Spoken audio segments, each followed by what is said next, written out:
Tidak lama setelah Rusia memulai penumpukan pasukannya secara besar-besaran di sepanjang perbatasan Ukraina, beberapa kapal perang amfibi Rusia secara singkat bergerak ke perairan Laut Baltik, beberapa di antaranya mendekati Swedia, dan hal itu kemudian membuat negara Ibrahimovic tidak tenang. Tindakan Rusia dan serangkaian penerbangan drone baru-baru ini di atas pembangkit listrik tenaga nuklir Swedia, telah membuat negara itu gelisah, membangkitkan kembali kekhawatiran lama tentang kemungkinan serangan Rusia. Angkatan bersenjata Swedia melaporkan pada pertengahan Januari, bahwa 6 kapal perang amfibi Rusia telah meninggalkan pangkalan angkatan laut mereka di Kaliningrad, daerah kantong Rusia yang terjepit di antara Polandia dan Lituania, dan memasuki Laut Baltik. Meskipun bukan hal yang aneh bagi kapal-kapal Rusia untuk pindah ke daerah itu, jumlah mereka yang masuk adalah tidaklah seperti biasanya. Swedia segera mengambil langkah itu sebagai sinyal peringatan, mengacu pada perubahan situasi keamanan di Eropa dan wilayah Laut Baltik, dan menanggapi dengan cepat meningkatkan kehadiran militernya di Pulau Gotland, Swedia Tenggara. Dalam waktu 48 jam, pulau berpenduduk 60.000 jiwa itu diserbu oleh tentara yang berpatroli dan tank lapis baja dalam pemandangan yang tidak pernah terlihat dalam beberapa dekade. Dulu sangat umum melihat militer di sini, tetapi sekarang tidak lagi.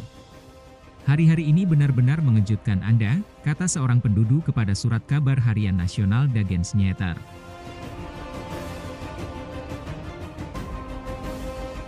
Sekitar waktu yang sama, polisi Swedia menerima beberapa laporan tentang drone yang sangat besar terbang di atas 3 pembangkit nuklir Swedia, Oskarshamn, Ringhals dan Forsmark, serta lebih dari setidaknya 2 bandara, wilayah Stockholm yang lebih besar dan istana keluarga kerajaan di Drottningholm. Asal-usul drone belum diidentifikasi, dan pada 17 Januari Badan Intelijen Swedia mengumumkan telah mengambil alih penyelidikan. Insiden itu membuat Swedia gugup. Dalam beberapa minggu terakhir, spekulasi telah meningkat tentang apa arti ancaman potensial dari Rusia bagi negara kecil berpenduduk 10 juta orang ini. Sementara, beberapa surat kabar telah membahas berapa lama pertahanan Swedia dapat bertahan jika terjadi serangan Rusia. Yang lain telah menganalisis alasan yang mendasari mengapa Swedia mungkin menjadi target militer yang menarik. Beberapa media juga menyelenggarakan siaran langsung, di mana para ahli pertahanan telah menjawab pertanyaan dari anggota masyarakat yang khawatir tentang situasi keamanan yang semakin tegang di wilayah tersebut. Diskusi tentang apakah Swedia harus bergabung dengan NATO juga muncul kembali, seperti yang mereka lakukan setiap beberapa tahun. Tapi kali ini perdebatan telah lebih didorong oleh desakan Rusia, bahwa aliansi militer transatlantik tidak menerima anggota baru, terutama Ukraina. Meskipun pemerintah yang dikelola sosialis baru-baru ini menegaskan kembali pendiriannya yang telah lama dipegang, bahwa Swedia akan tetap bebas aliansi, sebagian besar orang Swedia merasa bahwa keanggotaan NATO harus menjadi keputusan Swedia, dan bukan Rusia. Menteri Luar Negeri Swedia, Ann Linde, dan mitranya dari Finlandia, Pekka Haavisto, yang negaranya juga bukan anggota NATO, menunjukkan hal ini dengan bertemu dengan Sekretaris Jenderal NATO Jens Stoltenberg di Brussels, untuk dialog tentang kemitraan yang mendalam mereka.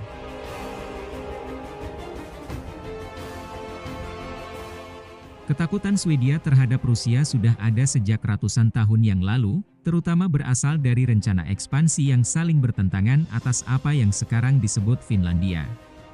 Rusia akhirnya menang, mencuri status Swedia sebagai negara adidaya Eropa. Pada tahun 2010, lebih dari 20 tahun setelah jatuhnya Uni Soviet dan berakhirnya Perang Dingin, ketakutan Swedia terhadap Rusia sedikit berkurang, dan pemerintah memutuskan untuk menghentikan wajib militer yang telah ada sejak 1901. Tetapi hanya 7 tahun kemudian negara itu memutuskan untuk mengaktifkan kembali wajib militer, dengan alasan pencaplokan Rusia atas semenanjung Crimea Ukraina pada tahun 2014, dan peningkatan aktivitas militer Rusia di sekitar Swedia. Negara tersebut juga memutuskan untuk membuat wajib militer netral gender dan mengembalikan garnison di Pulau Gotland.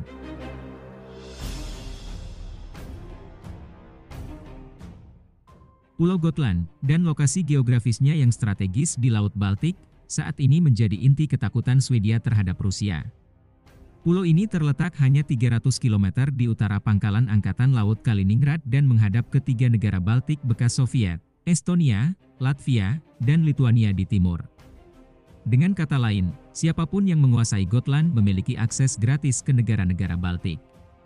Tetapi ada lebih dari itu, ketiga negara Baltik adalah anggota NATO, yang berarti bahwa sesama anggota NATO, termasuk Amerika Serikat, wajib datang untuk membela mereka jika terjadi serangan berdasarkan Pasal 5. Untuk membantu sekutunya, Amerika harus mengirim jet dan terbang di atas Laut Baltik.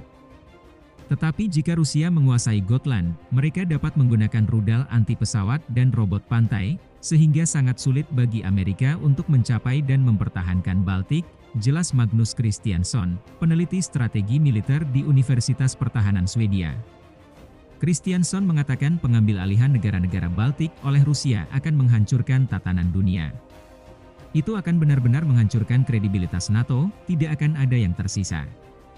Christiansson menambahkan bahwa jika ternyata Rusia benar-benar berada di balik penerbangan drone yang dilaporkan, kemungkinan besar itu adalah upaya untuk mengintimidasi Swedia, tidak ada yang lain. Pada 18 Januari 2022, ke-6 kapal perang amfibi Rusia telah meninggalkan Laut Baltik. Namun pasukan militer Swedia di Gotland masih tetap di tempatnya.